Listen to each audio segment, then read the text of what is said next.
Welcome to the Transforming Trauma podcast. Transforming Trauma is presented by the NARM Training Institute. I'm your host, Emily Ruth, and I'm so glad you've joined us today. Hi, Transforming Trauma listeners. Do you want to join the international NARM community in support of trauma-informed care? If so, please consider joining us in 2023 to become trained in the neuroaffective relational model. We are excited to be kicking off 3 professional trainings in early 2023 designed to support those of you working with clients or populations dealing with the effects of adverse childhood experiences and complex trauma. The Level 1 online NARM Basics training begins January 6, 2023.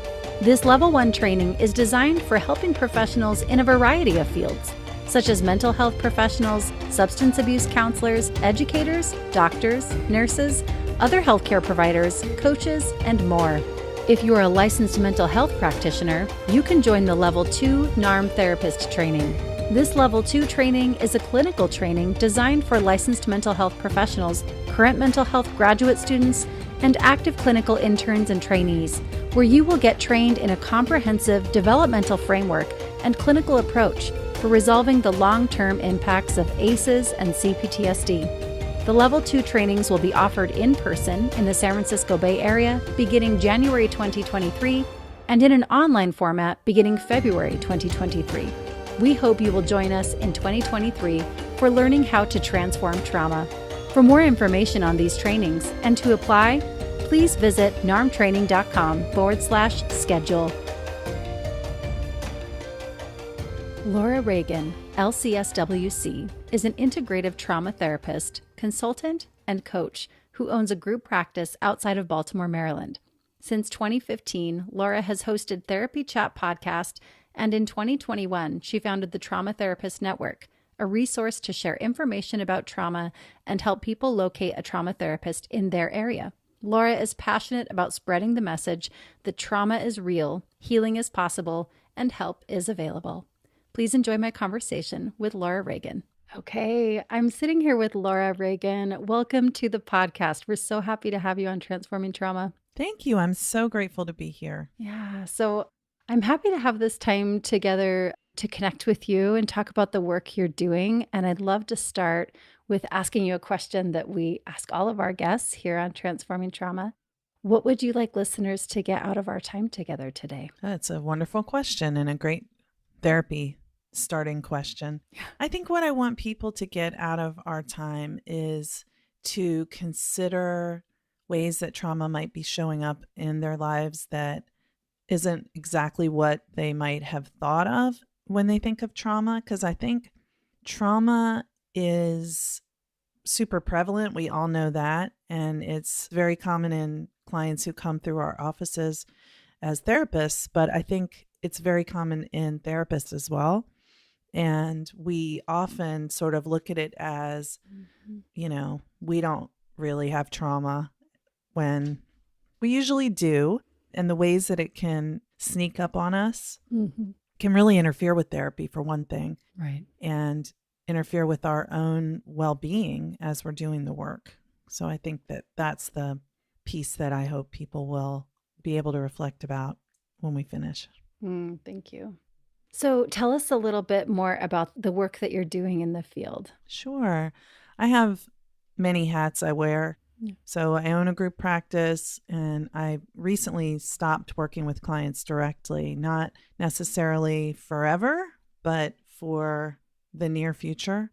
And so I have 2 clinicians who work with me in my practice right now, and we specialize in complex trauma and serve people throughout the state of Maryland. And I also have Therapy Chat podcast, which is a way that I try to help therapists learn that there are so many different ways of working with trauma aside from the top-down medical model that we typically learn about in school. And then I started Trauma Therapist Network, which is a website where people can learn about trauma. And again, I think there are a lot of people who need trauma therapy right now, but they may be looking for therapy, not knowing that specialized trauma therapy would be the most beneficial thing for them. So it's a website to help people learn about trauma and kind of help recognize how it might be showing up in our lives in ways that we don't always pick up on. Yeah. And it's also a support community for therapists. So we learn trauma treatment methods. Brad Kammer was a guest on Therapy Chat last week, and he's coming next week to our community to teach them a little bit about NARM. So I think it's everything I'm doing is with a goal to help more people find healing and deep, real healing, and not just surface Band-Aid work. Yeah. That's so, so important. I really appreciate. I mentioned how I've been listening to your podcast for a long time, and I've learned from your guests and from the way that you hold the container that you're talking about and the group that you have, this community that you've built of therapists. It's so amazing to be able to connect with others doing this work too. So that's so valuable. So I just wanted to highlight that. If you could tell us a little bit about how you got into this work, what led you to working with complex trauma and even just getting into the field? Yeah, I would love to. I love my story of how I got into this work. I started out, I think actually this story is kind of a metaphor for what I'm talking about with how we don't recognize that we have our own trauma. Yeah. I had a very winding path to becoming a clinician, and I had a very tumultuous teenage life and my early teens or my early adulthood too. It was a very twisted, a lot of missteps and pain and hardships. And so by the time I was about 22, I had half of my bachelor's degree, and I had stopped going to school because I was supporting myself and I couldn't afford it. And, I had a minimum wage job. And so I met my husband, and he was finishing up his degree in psychology, his undergraduate degree, and kind of inspired me to go back to school. And when I did, I was like, well, what do I want to be? I don't know. I want to help people. And so I decided to major in sociology. And in that program, what I was so interested in is basically what drives behavior. Why do people do what they do, and why do the problems of our culture happen? Why do people do drugs? Why do people commit crimes? Right. Why do bad things happen? Basically. So my husband was like, well, I'm getting my undergraduate degree in psychology, and I didn't do any internships, and I'm working in a furniture store. So basically, if you want to get a job in the field and even to get into grad school, you're going to need to do some kind of internship or something. So I was like, what could I do? So I passed by our local YWCA, and I saw their marquee said volunteers wanted. So I called them and I said, hi, I'm interested in finding out about your volunteer stuff. And they said, okay, it's a hotline position for our sexual assault crisis center. Is that what you had in mind? And I was like, what? I didn't even know that existed, or that really like sexual assault was kind of a thing that people would be seeking support with. Because I really wasn't in tune with the field at all. And this was in the early 2000s. So long story short, I went to their training, started doing hospital accompaniment and answering the hotline. And through their training, which was very trauma informed, surprisingly, in 2002. Oh, wow. With a lot of teachings from Bruce Perry's work with child brain development and, within the environment of trauma. And Judith Herman's book, Trauma and Recovery, was one of the things that we read to understand. So, yeah, it was like... That's incredible. Yeah, I was lucky to kind of get the complex trauma, chronic PTSD perspective from the beginning, as the way that my learning about this work and abuse and childhood trauma, all of that, having that baked in early was very fortunate for me. And I mean, the internet wasn't really what it is now. Yeah, it was dial-up back then, right? Yeah. So, I mean, it wasn't like you could do online courses and all these trainings and stuff. So, but there were certain things that really would stick with me. There were certain experiences that our clients would have that I was just like, I would really be overwhelmed with pain at recognizing how unjust these things were. And I didn't realize it then, but that was where my trauma wounds were getting activated as I was working with these clients. So, I really didn't have an awareness of having trauma myself. So I'm working towards my undergrad degree with plans to go to grad school. And I go to my university counseling center and say, hey, I want to become a therapist. And I heard that I should get counseling and kind of figure out what my issues are. So here I am. And they were like, okay, so what do you want to work on? And I was like, finding out what my issues are. And they were like, well, what do you think they might be? And I was like, I don't know. I have no idea. No idea. Mm-hmm. So I think it's funny because that was almost 20 years ago when I sought out therapy. And I laugh because I have so many issues I've been working on in therapy for so long.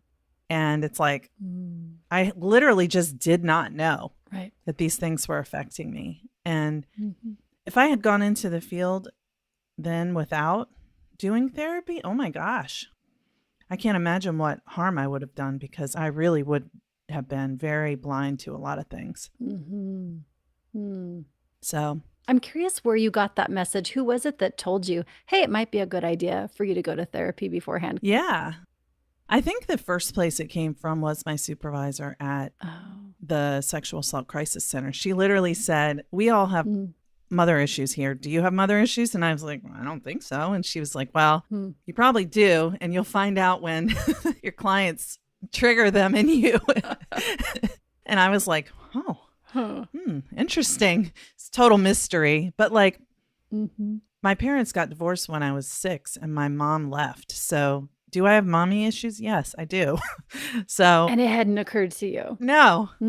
Yeah. No. Yeah. Thanks for normalizing that. So that's sort of like when I think about complex trauma, it sounds complex, but when you have it and you don't know, it doesn't feel complex because you're just like, what? There's nothing. Yeah. I'm good. Is just the water I'm swimming in. I don't know. Yeah. But then once you start,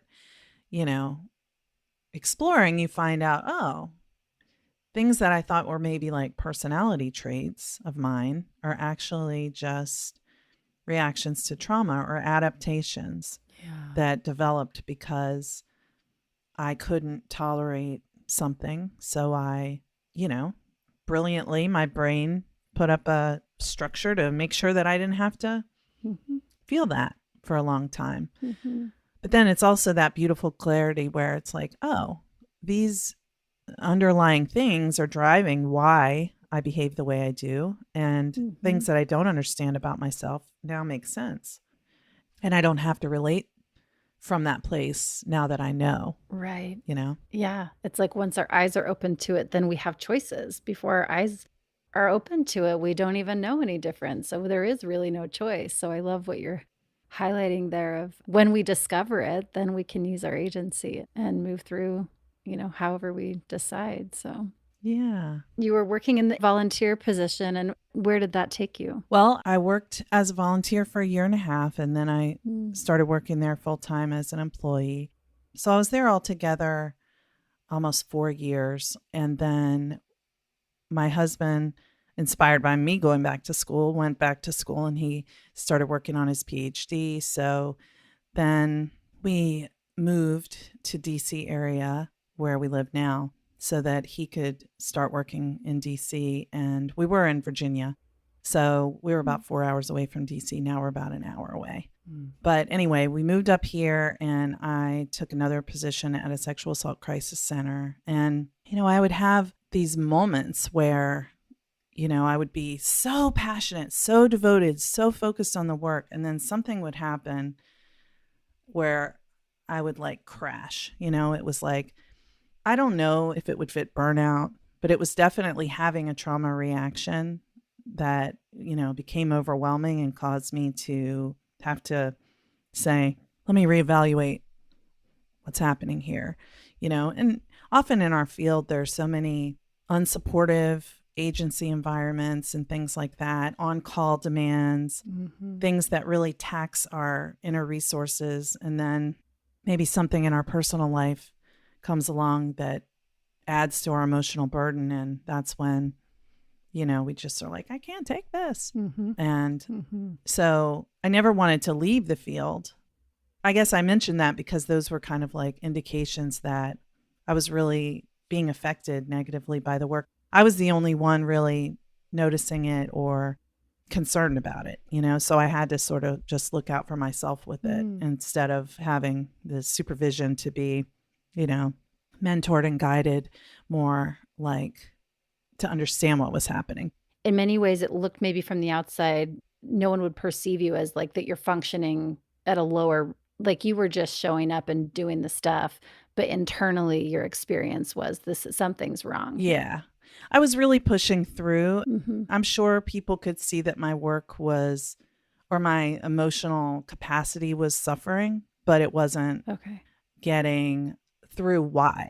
I think that's what it was. And there wasn't, like when I worked in the program in Virginia and this happened, there was one client that I worked with who had a really violent experience, and it was just the most violent thing I've ever witnessed, being with the person face to face to see how they were physically harmed. And it was very horrifying for me, and it made me just feel so much despair and hopelessness. And that supervisor, who was the same one that asked me if I had mommy issues, she saw what was going on. She was like, I want you to take some time off. You just need to rest. It's okay. And I was like, no, I can't cancel with people. But, and I was feeling more like overly responsible, and which are some of the indications when things aren't going well. You start to feel like you should be doing more instead of realizing that you need to do more for yourself. Less. Yeah.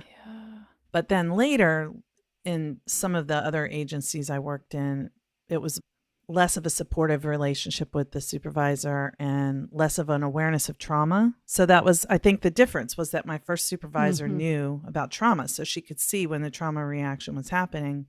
That's what I was going through, and respond very compassionately, where the other places with people who didn't understand trauma, they couldn't point it out to me, and I wasn't seeing it because I was in the reaction. So, right.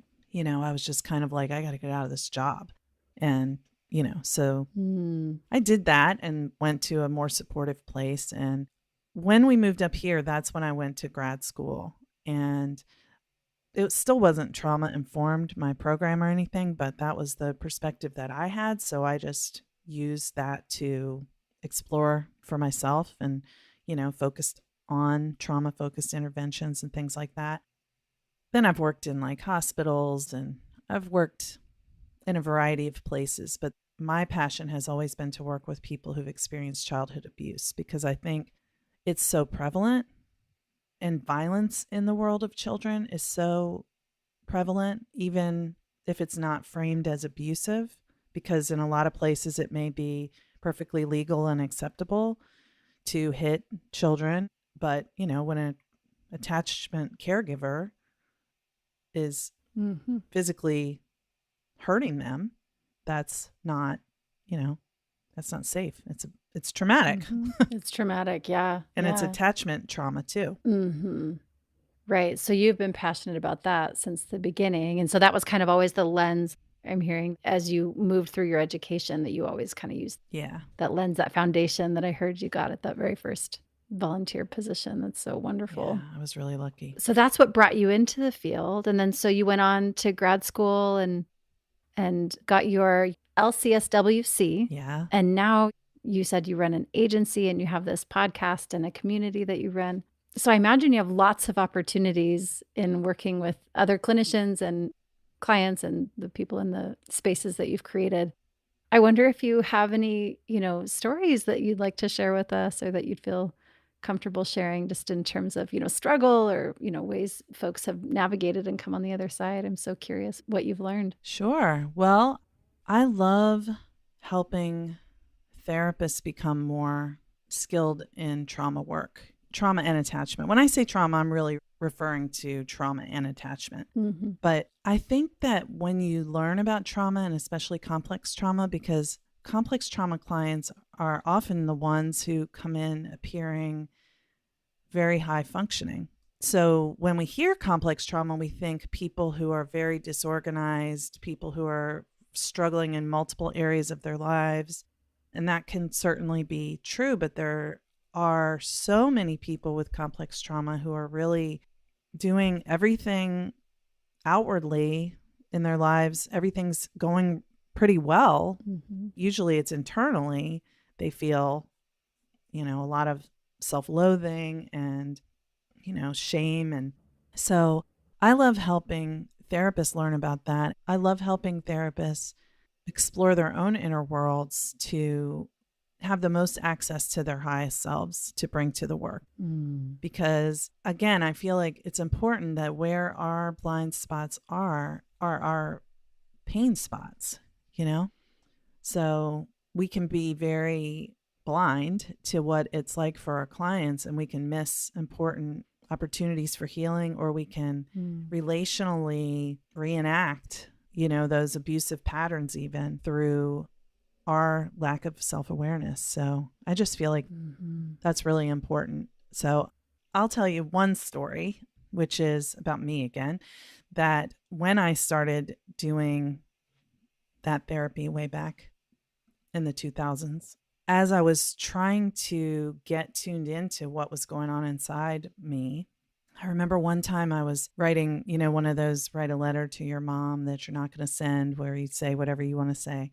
So I was writing that and I had tears streaming down my face, and I literally touched my face and was like, why does my face feel wet? I don't feel sad. Oh, wow. So it was like this disconnect between, I was having the emotional reaction, but I wasn't feeling the emotion. And that's when I realized how we can be so Cut off, disconnected between body and mind. So somatic practices, movement, expressive arts, anything that gets you more mindfully in touch with what's happening in the body, I feel like those ways are a must in working with, especially complex trauma, because there's so much pre-verbal, early wounding that can only be expressed through accessing the body. I love that. You're talking about the wisdom in many cultures. I think in Western, society, we're so disconnected from a lot of those wise ways of using the body to process through our experiences. And so it's always exciting to hear when, someone is utilizing that in the work, and clearly you're doing that as well. So I'm wondering for you in that moment when you touched your face and you're like, why is my face wet? I mean, did you have a sense, or was it kind of later looking back, you're like, oh, that's what that was? Or, I'm curious for you in that moment, what that was like for you. Yeah. In that moment, I was just like, oh my gosh, this is so weird. Why? I'm crying. My face is wet. I'm crying, and I don't feel like I'm sad or crying. So, if I were to look back on that now, I would almost say that could be like depersonalization, Oh, I never really had that symptom or related to it. But if something is happening in your body and you're not connected with that, it's coming from you, but you're you, that's kind of how people describe it. So yeah, it was like a crashing coming together of, actually, I think I was feeling anger. I felt connected to anger, but not hurt. And so it was like this, Oh, interesting. Why are these tears coming? I don't feel sad, but my face is wet. Let me really get honest. I was writing it and I looked in the paper, had like drops of water on it. And I go, Yeah. where's that coming from? And that's when I touched my face. That's when you realize, just seeing it. Wow, this whole thing can be going on in here. And you can really, in your cognitive brain, just not know. Yeah. It's amazing. Yeah. And kind of like you pointed to earlier, it's a brilliant way that we've adapted in these ways when we realize how cut off we are, that it was so painful, especially as young people. That's overwhelming. So we cut off from it. It's really a brilliant adaptation. And as an adult, you're like, wait a second, there's something deeper going on here. Yeah. And I think when you feel disconnected from an experience of like victimization or something where you felt so powerless, then I think what happens for a lot of us, and I guess development plays a role here. It depends on sort of your age when things happened and how you began to find a different way to cope from the way that, might have been ideal. if that wasn't accessible to you. It's like there's shame. I think for me, it's like all these things that are in that space of, I can't know this because it would be too much for my system if I did.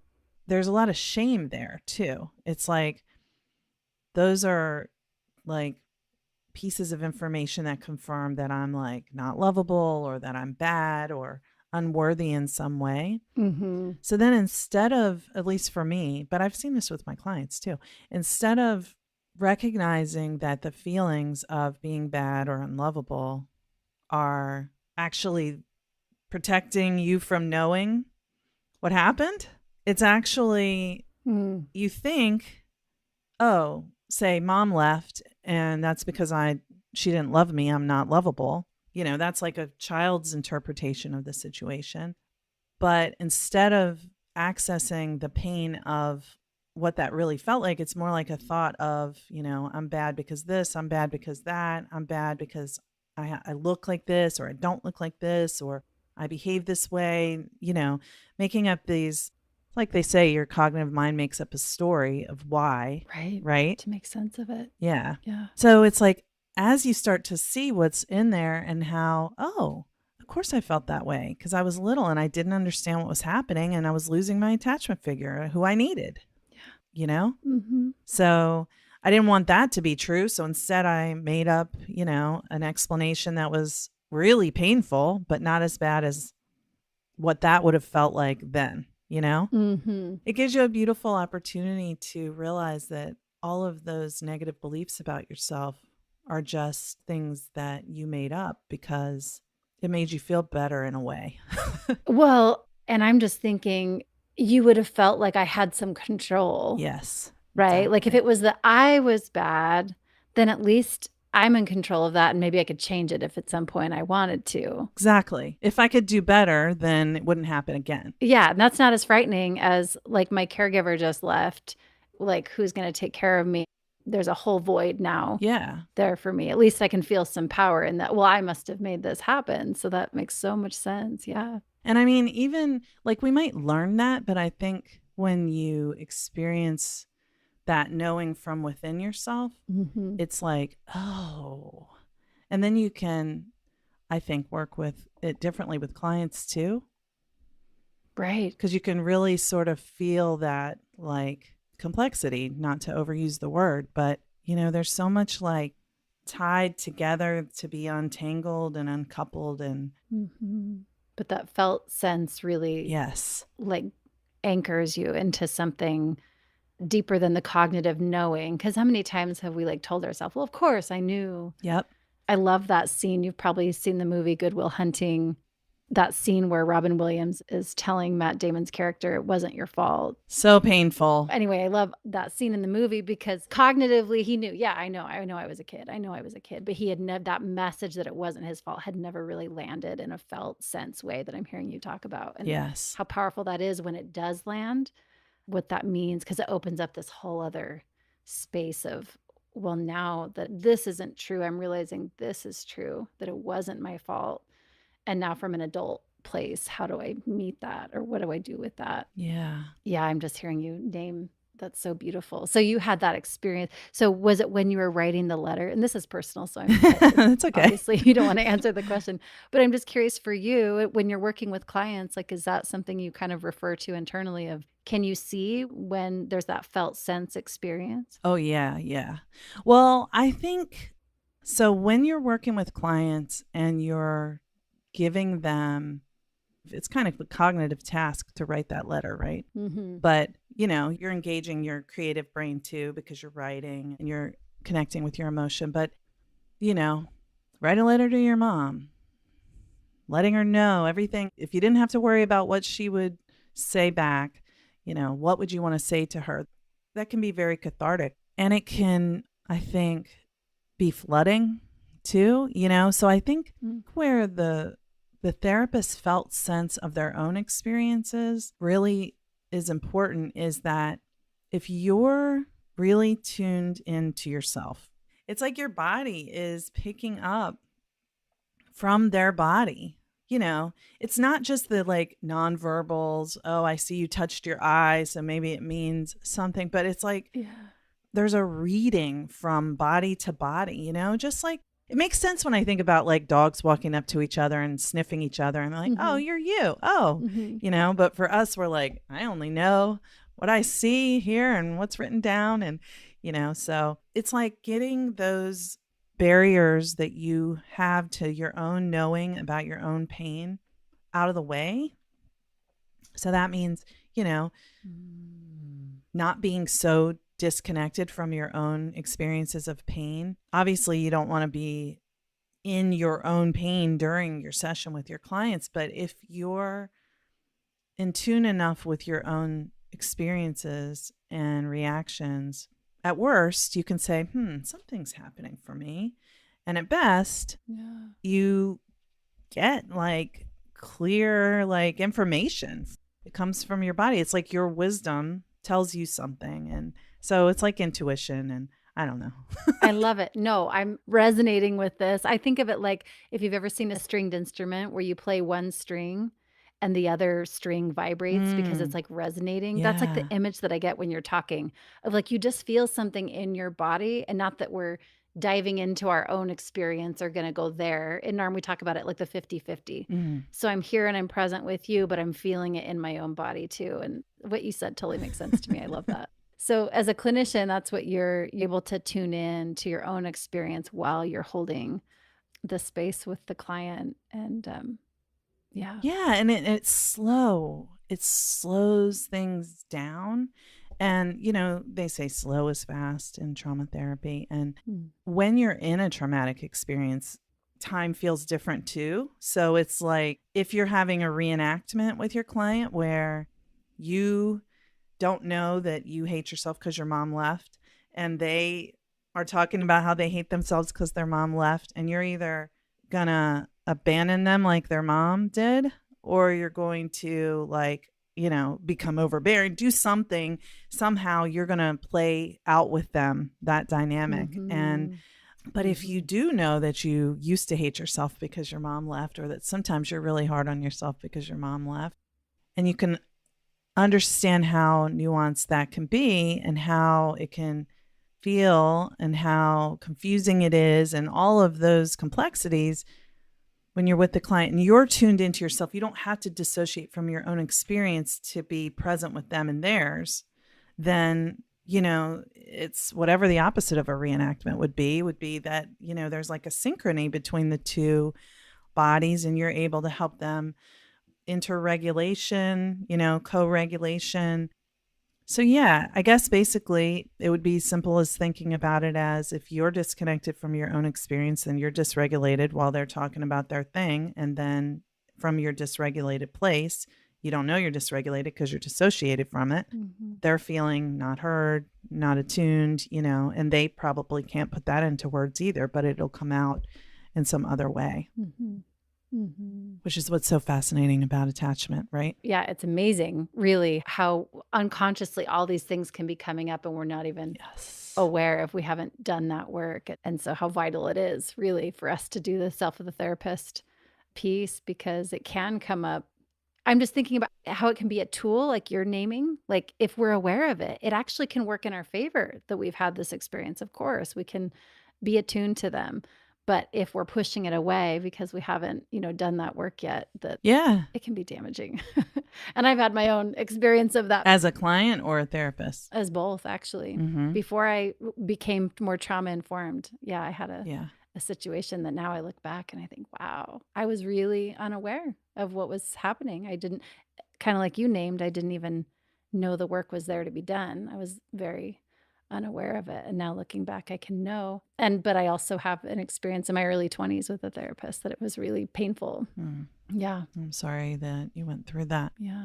Thank you. Yeah. And also it's not really about like blaming ourselves for what we didn't know or, feeling shame about whatever's unhealed and unresolved. I think that there's a positive movement happening of therapists being more humanistic and more, using the fact that, how did we get good at caring so much about other people selflessly.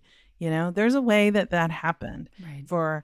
I say this all the time, but it's like for nurses, therapists, police officers, firefighters, everyone has their own origin story of how they became a helping professional. And I think that therapists tend to be more the ones who were like the parentified child, because we're really good at just like disappearing in service to the relationship. Mm-hmm.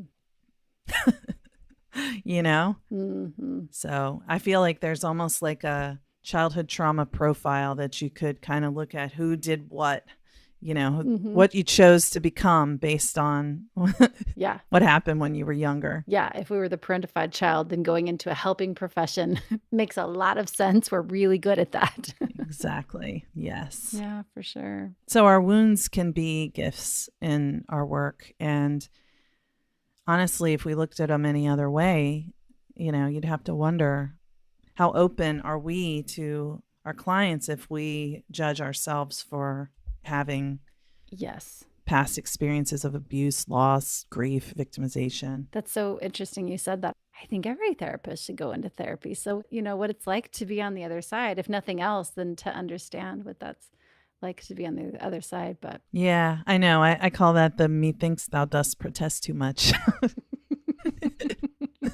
I never needed therapy. No, not me. No. It's like, okay. That's lucky for you. Yeah. Good thing. That's unheard of.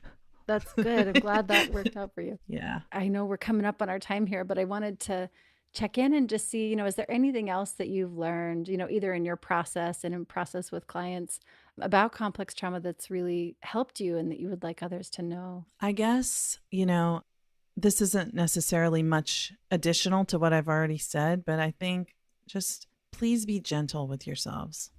That's what I want to say, because it is a really hard world and we don't have to do violence to ourselves and hopefully not to others. Be gentle with ourselves. That's a beautiful way to close. Thank you so much. Obviously, you have your podcast that others can find you on. So Laura, thank you so much. We're just so grateful that you came to share your time with us. And I wondered if there's any other things that you would like to share in the work that you're doing that you'd like us to know. Sure. Well, basically, traumatherapistnetwork.com is the website where my 2 podcasts, Therapy Chat and Trauma Chat, live. And there are blog posts there and has a searchable directory. And it's also a community for trauma therapists. So it's a membership community for therapists who need more support to combat the isolation of trauma work. And we have self-care calls, case consultation, Q&As, and trainings every month. So I'd like to offer your audience a discount of 20% off their first month using the code TTNSAVE20. They'll be able to find that on your website or on the... Yeah, so they would just go to go.traumatherapistnetwork.com/register. Cool. Awesome. That's so generous of you. Thank you. So that's where everything I'm focusing on right now is found. I do have my practice website, but that's just for people in Maryland, but it's bahealing.com. Great. Thank you so much for sharing that. So folks know how to get a hold of you on your podcasts and in the work that you're doing. And we'll put those links in the show notes. And thank you again for joining us today. Thank you so much for having me.